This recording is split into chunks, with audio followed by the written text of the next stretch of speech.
નમસ્કાર, મારું નામ ભાવેશ મેર. હું આજે તમને ધોરણ 10 નું ગુજરાતી વિષય અને એનું આજે પહેલું કાવ્ય સમજાવીશ. સૌપ્રથમ આપણે ગુજરાતી ભાષાનો પરિચય મેળવીએ તો ભાષા કોને કહેવાય? માતૃભાષા કોને કહેવાય? તો તમને સૌથી પહેલો પ્રશ્ન થાય, માતૃભાષા એટલે શું? માતૃભાષા એટલે બાળકનો જન્મ થાય અને ત્યારથી બાળપણથી જે ભાષા બોલતા શીખે છે એ એટલે માતૃભાષા. માતૃભાષાની અંદર પહેલું કાવ્ય ધોરણ 10 વૈષ્ણવજન. એની માહિતી મેળવતા પહેલા કોઈ પણ કાવ્યની શરૂઆત કરતા હોય તો એની પહેલા એના લેખક અથવા એના કવિ, કોઈ પણ જો લેખક અને કવિમાં તફાવત છે બેટા. કોઈ પણ કાવ્યની રચના કરનાર વ્યક્તિ હોય તો એને આપણે કવિ કહીશું અને કોઈ પણ પાઠની રચના કરનાર વ્યક્તિ હોય તો એને આપણે લેખક કહીશું. ખાસ યાદ રાખજો, ગદ્ય અને પદ્ય વિભાગ બે વિભાગ છે, તફાવત યાદ રાખજો. ગદ્ય કોને કહેવાય ને પદ્ય કોને કહેવાય? પદ્ય એટલે પદ, પદ્ય એટલે પદ અને પદ એટલે કાવ્ય. તમે કોઈ પણ કાવ્યની રચના સાંભળતા હોય તો એને તમે પદ કહેશો અને પદ એટલે પદ્ય અને ગદ્ય એટલે પાઠ. કોઈ પણ સ્ટોરી હોય, વાર્તા હોય એને આપણે ગદ્ય તરીકે ઓળખીએ છીએ. તો શરૂઆત કરીએ. સૌથી પહેલું કાવ્ય વૈષ્ણવજન. વૈષ્ણવજન કોને કહેવાય? વૈષ્ણવજન એટલે શું એની માહિતી લેતા પહેલા એમના કવિનો પરિચય મેળવી લઈએ. એમના કવિ છે નરસિંહ મહેતા. નરસિંહ મહેતાનો જન્મ ભાવનગર જિલ્લાના તળાજા ગામની અંદર થયો હતો. ભાવનગર જિલ્લો અને ભાવનગર જિલ્લાનું એક નાનકડું ગામ તળાજા. એ તળાજા ગામની અંદર નરસિંહ મહેતાનો જન્મ થયો હતો અને એમણે એમની કર્મભૂમિ જુનાગઢ બનાવી. જુનાગઢની અંદર ઘણી બધી બાબતો તમે જોઈ શકો છો. નરસિંહ મહેતાનો ચોરો છે કે નરસિંહ મહેતાના ઘણા બધા એવા અવશેષો જુનાગઢની અંદર તમે જોઈ શકો. ત્યારબાદ આપણે જોઈએ કઈ સદીની અંદર, કઈ સાલની અંદર થયો હતો તો ઈસવીસન 15મી સદી. યાદ રાખજો, નરસિંહ મહેતાનો જન્મ, પ્રશ્ન પૂછાય કે કઈ સદીમાં થયો તો નરસિંહ મહેતાનો જન્મ ઈસવીસન 15મી સદી. અત્યારે કઈ સદી ચાલુ છે? 21મી સદી. વિચાર કરો, 650 વર્ષ પહેલા આ વ્યક્તિનો જન્મ થયો હતો, છતાં પણ અત્યારે આપણે યાદ કરીએ છીએ. ધોરણ 5, 6, 7, 8, 9 કે 10 ની અંદર પહેલું કાવ્ય આવતું હોય તો એ નરસિંહ મહેતાનું આવે છે. તો વિચાર કરો એને ભક્તિ કેવી કરીએ. આ બાબત શીખવા જેવી છે. ભલા નરસિંહ મહેતાનો જન્મ 15મી સદી, ભાવનગર જિલ્લો, તળાજા ગામ, આદિ કવિ તરીકે ઓળખાય. સ્પર્ધાત્મક પરીક્ષાની અંદર બેટા પ્રશ્ન પૂછાઈ ગયેલો છે કે નરસિંહ મહેતાને કયા કવિ તરીકે ઓળખવામાં આવતા હતા? તો જવાબ આવશે આદિ કવિ. યાદ રાખજો. ત્યાર પછી નરસિંહ મહેતાએ ઘણી બધી રચનાઓ કરી. એની અંદર શામળશાનો વિવાહ, હાર, ઊંડી, શ્રાદ્ધ, કુંવરબાઈનું મામેરું, આવી તો અસંખ્ય કૃતિઓની રચના નરસિંહ મહેતાએ કરી છે. એમાંની એક કાવ્ય એટલે વૈષ્ણવજન. અને તમને ખબર ન હોય તો કહી દઉં, વૈષ્ણવજન કાવ્યથી ગાંધીજી પ્રેરાય અને ખૂબ સારા કાર્યો હતા અથવા કર્યા હતા. અથવા તો ગાંધીજીને ખૂબ પ્રિય જો ગીત હોય, કાવ્ય હોય તો એ કાવ્ય હતું વૈષ્ણવજન અને એના રચયિતા એટલે નરસિંહ મહેતા. નરસિંહ મહેતાએ કૃષ્ણ ભક્તિને લગતા ઘણા બધા ગીતો રચ્યા, ગાયા. નરસિંહ મહેતા એટલે ભગવાનની ભક્તિની અંદર ડૂબી ગયેલો માણસ. ભલા માણસ નરસિંહ મહેતા છે, મીરાબાઈ છે, આવા ઘણા બધા વ્યક્તિઓ છે કે ભગવાન કૃષ્ણની જ ભક્તિ કરી. જો નરસિંહ મહેતાએ બે પ્રકારના કાવ્યોની રચના ખૂબ કરી છે, બે પ્રકારના પદોની રચના ખૂબ કરી છે. એક કૃષ્ણ ભક્તિ અને બીજું દ્રઢ વૈરાગ્ય. અને નરસિંહ મહેતાને ઉર્મી કવિ તરીકે ઓળખાય છે. વિદ્યાર્થી મિત્રો, આ નોટ આઉટ કર્યા જેવું છે. ઉર્મી કવિ. તમને પ્રશ્ન થાય ઉર્મી કવિ એટલે શું? ઉર એટલે હૃદય, ઉર એટલે હૃદય. જે કોઈ કવિ કાવ્યની રચના એના હૃદયથી કરતો હોય એને આપણે ઉર્મી કવિ તરીકે ઓળખીશું. તો શરૂઆત કરીએ વૈષ્ણવજન કાવ્યની અંદર. વૈષ્ણવજન કોને કહેવાય અથવા તો વૈષ્ણવજન કેવા હોય છે એની માહિતી આપણે મેળવીએ. તમને પ્રશ્ન થાય કે વૈષ્ણવજન એટલે શું? વૈષ્ણવજન એટલે ભગવાનનો માન અથવા તો સજ્જન વ્યક્તિ, સજ્જન માન. સજ્જન એટલે સારો વ્યક્તિ. તો તો આ કવિતાની ખૂબ સારી પંક્તિ. વૈષ્ણવ જન તો તેને રે કહીએ જે પીડ પરાઈ જાણે રે. વૈષ્ણવ જન તો તેને રે કહીએ જે પીડ પરાઈ જાણે રે. પર દુખે ઉપકાર કરે તોય મન અભિમાન ન. ભગવાનનો માણસ કોને કહી શકાય? અથવા તો સાદી ભાષામાં સારો માણસ કેવો કોને? સજ્જન વ્યક્તિ કોને કેવો? વૈષ્ણવ જન તો, વૈષ્ણવ જન એટલે શું? ભગવાનનો માણસ અથવા સજ્જન વ્યક્તિ. તેને રે કહીએ જે પીડ પરાઈ, પરાઈ એટલે બીજાની, પીડ એટલે પીડા, બીજાના દુઃખોને જે સમજે છે, જે જાણે છે, એને જ તમે વૈષ્ણવજન કહી શકો. વૈષ્ણવજન તો તેને જે કહીએ જે પીડ પરાઈ જાણે રે. બીજાના દુઃખને જે સમજી શકે છે ને એ જ સાચો વૈષ્ણવજન. બીજી પંક્તિ શું કહે છે? કે પર દુઃખે ઉપકાર કરે. બીજાના દુઃખની અંદર ઉપકાર કરે છે ને મદદ કરે છે, હેલ્પ કરે છે. પર દુઃખે ઉપકાર કરે તોય મન અભિમાન ન આણે રે. પોતે બીજાને મદદ કરે છે છતાં પણ મનની અંદર અભિમાન જે રાખતો નથી ને એ જ વ્યક્તિને તમે વૈષ્ણવજન કહી શકશો અથવા તો ભગવાનનો માણસ. બે પંક્તિ ફરી વખત રિપીટ કરું છું કે વૈષ્ણવજન તો તેને રે કહીએ જે પીડ પરાઈ જાણે રે. વૈષ્ણવજન ભગવાનનો માણસ કોને કેવો? કે જે બીજાના દુઃખોને સમજે છે, જાણે છે અને હા દૂર કરે, એને તમે વૈષ્ણવજન અથવા તો સારો વ્યક્તિ અથવા સજ્જન વ્યક્તિ. બીજી પંક્તિ શું કે છે? કે પર દુઃખે ઉપકાર કરે તોય મન અભિમાન ન. જે બીજાના દુઃખની અંદર મદદ કરે છે, બીજાને મદદ કરવા છતાં પણ મનની અંદર જે અભિમાન રાખતો નથી ને એને તમે વૈષ્ણવજન અથવા તો સજ્જન વ્યક્તિ. કવિતાની બીજી પંક્તિ શું કે છે? કે સકળ લોકમાં સૌને વંદે. સકળ લોકમાં સૌને વંદે. વંદે એટલે પગે નથી લાગતો પણ વંદનીય ભાવથી અથવા તો માનથી બોલાવે. સકળ લોકમાં સૌને વંદે. પછી શું કીધું છે કવિએ? કે નિંદા ન કરે કે ની રે. આખા જગતની અંદર બધાને માનથી બોલાવે છે. એક પંક્તિ છે ગુજરાતીની કે નમે તે સૌને ગમે, નમતા ને બહુ માન. નમે તે સૌને ગમે, નમતા ને બહુ માન. સાગર ને નદીઓ ભજે છોડી ઊંચા સ્થાન.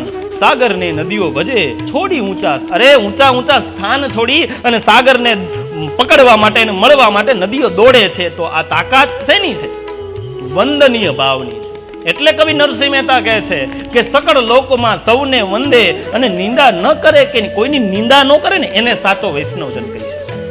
આખા દુનિયાની અંદર, જગતની અંદર આપણાથી મોટા વ્યક્તિને માનથી બોલાવવું, આ કાવ્યનો અર્થ છે. ભલામણ વૈષ્ણવજન તો તેને રે કહીએ પીડ પરાઈ જાણે રે. સકળ લોકમાં સૌને વંદે. જો આખા દુનિયાની અંદર કોઈ પણ વ્યક્તિને વંદનીય ભાવથી બોલાવે એને વૈષ્ણવ. સકળ લોકમાં સૌને વંદે. ત્યાર પછી શું કહે છે? કે નિંદા ન કરે કે ની રે. કોઈની નિંદા નથી કરતો, અવગણના નથી કરતો. આ સંસારની અંદર, સમાજની અંદર બધાને ટેવ હોય છે આપણાથી વ્યક્તિ કોઈ આગળ જાય તો એને નિંદા કરવી અથવા તો એની અવગણના કરવી. આ અત્યારના સમાજનો આ જનરેશનની અત્યારે ટેવ છે. પણ નરસિંહ મહેતા આ કવિતાની અંદર શું કહે છે? કે આખા જગતને તમે માનથી બોલાવો, વંદનીય ભાવથી બોલાવો, કોઈની નિંદા ન કરો. ફરી વખત બે પંક્તિ કહું છું કે વૈષ્ણવજન તેને કહેવાય જે બીજાના દુઃખોને સમજી શકે છે, જાણી શકે છે ને હા જાણવા છતાં એને મદદ કરે છે. પર દુઃખે, બીજાના દુઃખની અંદર મદદ કરે છે પણ મનમાં અભિમાન નથી રાખતા, એને વૈષ્ણવજન કહી શકાય. આખા દુનિયાની અંદર બધાને માનથી બોલાવે છે, ભાવથી બોલાવે છે અને છતાંય કોઈની નિંદા નથી કરતો. આવા વ્યક્તિને તમે વૈષ્ણવજન કહી શકો. ત્યાર પછીની પંક્તિ શું કહે છે? ત્યાર પછીની પંક્તિ જીવનમાં ઉતારવા જેવી છે, ભલામણ સમજવા જેવી છે. વાચ કાચ મન નિશ્ચલ રાખે. નરસિંહ મહેતાની આ પંક્તિની અંદર જીવનના સાર આવી જાય છે, ભલામણ જીવનનો બધો બોધ આવી જાય છે કે સજ્જન વ્યક્તિ હકીકત કહેવાય કોને. વાચ એટલે શું થશે? વાચ એટલે વાણી. તમારા ભાષા છે, તમારા વાણી છે એની શુદ્ધિ હોવી જરૂરી. તમે તોતડું બોલતા હશો તો જગત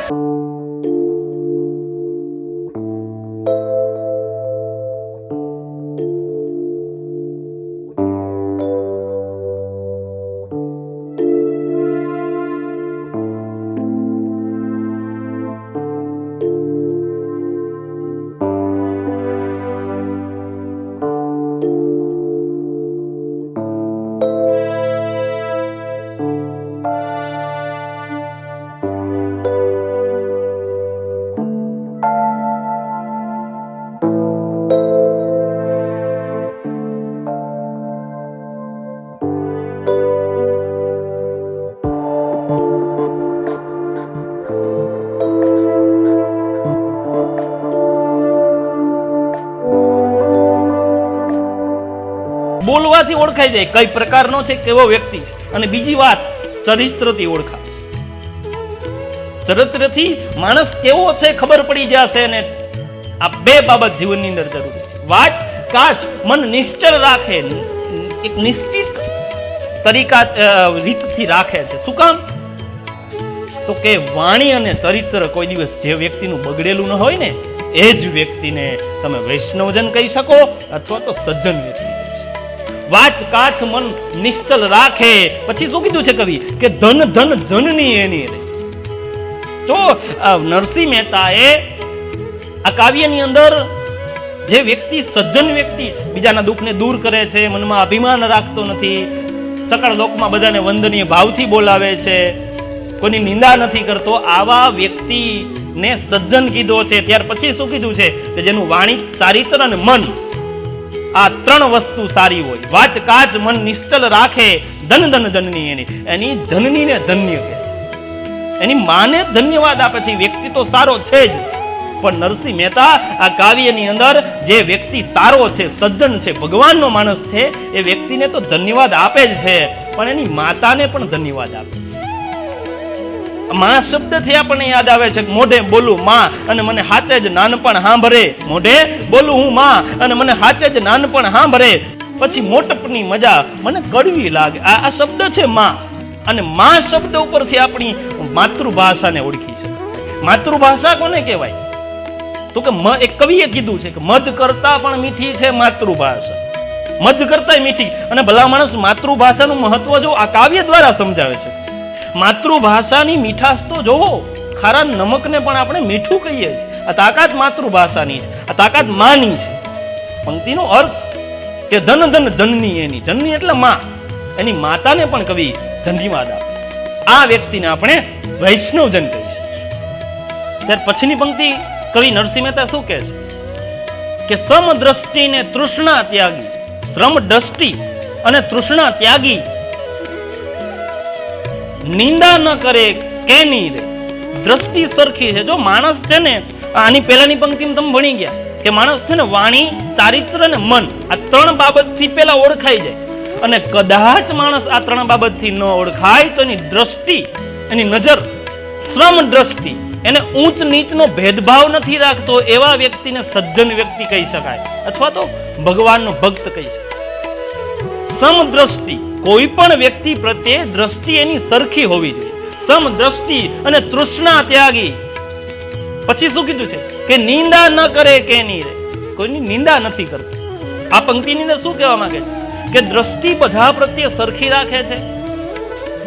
તૃષ્ણા ત્યાગી, એને ખોટી લાલચ નો ત્યાગ કરેલો.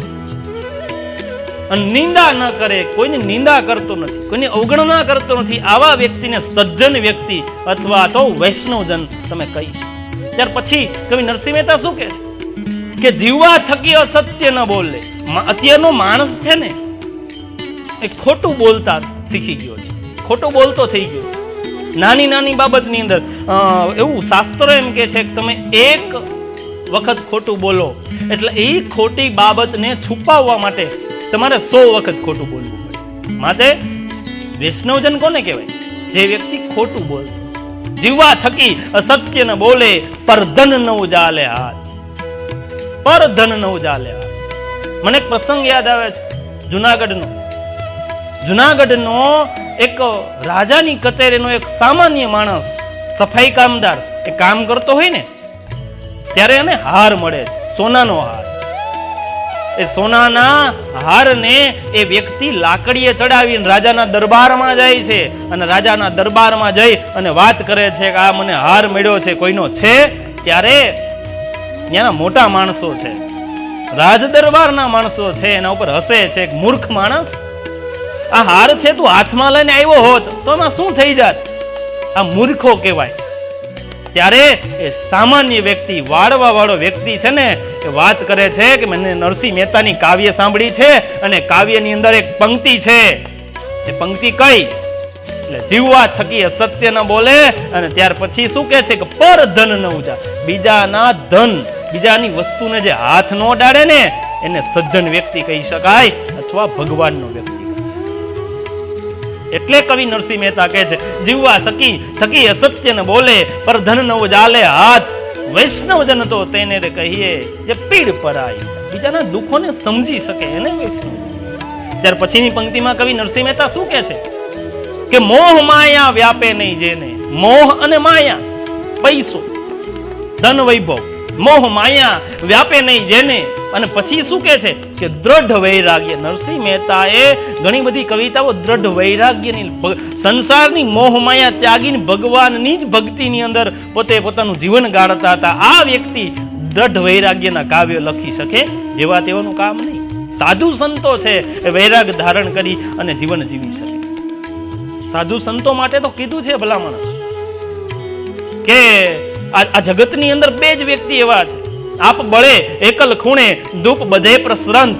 આપ બળે એકલ ખૂણે અરે ધૂપ બધે પ્રસરંત, જગમાં એવા બે જન્મિયા અગરબત્તી ને સંત. એક અગરબત્તી અને બીજો સંત. આ બે વ્યક્તિ છે કે પોતે બળે છે પણ બીજાને સુગંધ ફેલાવે છે. આ વ્યક્તિને તમે કહી શકો. એટલે કીધું છે કે મોહ માયા વ્યાપે નહીં જેને, અને દ્રઢ વૈરાગ્ય જેના મનમાં રે. અને પછી શું કીધું છે છેલ્લે નરસિંહ મહેતા શું કહે છે કે રામ નામ શું તાળી રે લાગી.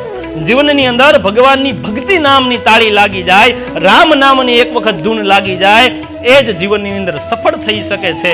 અથવા તો એ જ વ્યક્તિને તમે ભગવાનનો માણસ અથવા સજ્જન વ્યક્તિ. રામ નામ શું તાળી રે લાગી. અને પછી શું કીધું છે કવિએ કે સકળ તીર્થ તેના. તમારે 68 તીર્થની યાત્રા કરવા જવાની જરૂર નથી ભલા માણસ. એક વખત ભગવાનના નામની ધૂન લાગી જાય ને એટલે સકળ તીર્થ, બધા પ્રકારના તીર્થો છે તમારા ઘરે આવીને ઉભા રહે અને ભક્તિ કરી કહી શકાય. અને દ્રઢ વૈરાગ્ય. અને છેલ્લી પંક્તિમાં કવિ શું કહે છે કે વણ લોભી ને કપટ રહિત છે. વણ લોભી, લોભ નથી કરતો. કોણ લોભ નથી કરતો? વૈષ્ણવજન, ભગવાનનો. વણ લોભી અને કપટ રહિત છે, કામ ક્રોધ નિવાર્યા. કામ અને ક્રોધ, મોહ માયા, કામ ક્રોધ, જીવનમાં ગુસ્સો નથી. દરેક વ્યક્તિને સરખા ભાવથી જોવે છે, અથવા તો કોઈ પ્રત્યે ક્રોધ નથી કરતો. આ વ્યક્તિને કહી છે વણ લોભી અને કપટ રહિત છે, કામ ક્રોધ નિવાર્યા રે. અને ત્યાર પછી છેલ્લે કવિ નરસિંહ મહેતા શું કહે છે કે ભણે નરસૈયો તેનું દર્શન કરતા, કુળ 71 તારે રે. ભણે નરસૈયો એનું દર્શન કરતા. તમે સજ્જન વ્યક્તિનું એકવાર દર્શન કરી લ્યો એટલે તમારી 71 પેઢી તરી જાય. આને વૈષ્ણવજન કહી શકાય, આને ભગવાનનો માણસ કહી શકાય, અથવા તો આને સજ્જન વ્યક્તિ કહી શકાય. આવી સુંદર ઘણી બધી કવિતાઓ નરસિંહ મહેતાએ રચેલી છે. તો આ કવિતાની અંદર સાર એનો બોધ એટલો જ છે કે જે વ્યક્તિમાં તમે સારા ગુણો જોવે. કેવા ગુણો? વૈષ્ણવજન તો તેને કહીએ પીડ પરાઈ જાણે, બીજાના દુઃખને દૂર કરે છતાં મનમાં અભિમાન ન રાખે, કામ અને ક્રોધ મોહ માયાને છોડી દે, ભગવાનની ભક્તિ જ કરતો હોય, બધા પ્રત્યે દ્રષ્ટિ સરખી રાખે, કોઈ દિવસ ખોટું ન બોલે, પછી મોહ અને માયા જીવનની અંદર ન આવે, ભગવાનના નામ સિવાય બીજું કોઈ નામ ન હોય, એવા વ્યક્તિને સજ્જન વ્યક્તિ કહી શકાય. લોભ, લાલચ, મોહ, માયા આ જેનામાં નથી એ વ્યક્તિને સજ્જન માણસ કહી શકાય. ને એમાંની એક મને ગમતી પંક્તિ કે વાચ કાચ મન નિષ્ઠલ રાખે, વાણી ચરિત્ર અને મન આ શુદ્ધ હશે ને એ જ વ્યક્તિને આપણે વૈષ્ણવજન કહીશું, એ જ વ્યક્તિને આપણે સજ્જન વ્યક્તિ કહી શકશું. અસ્તુ. જય હિન્દ, જય ભારત.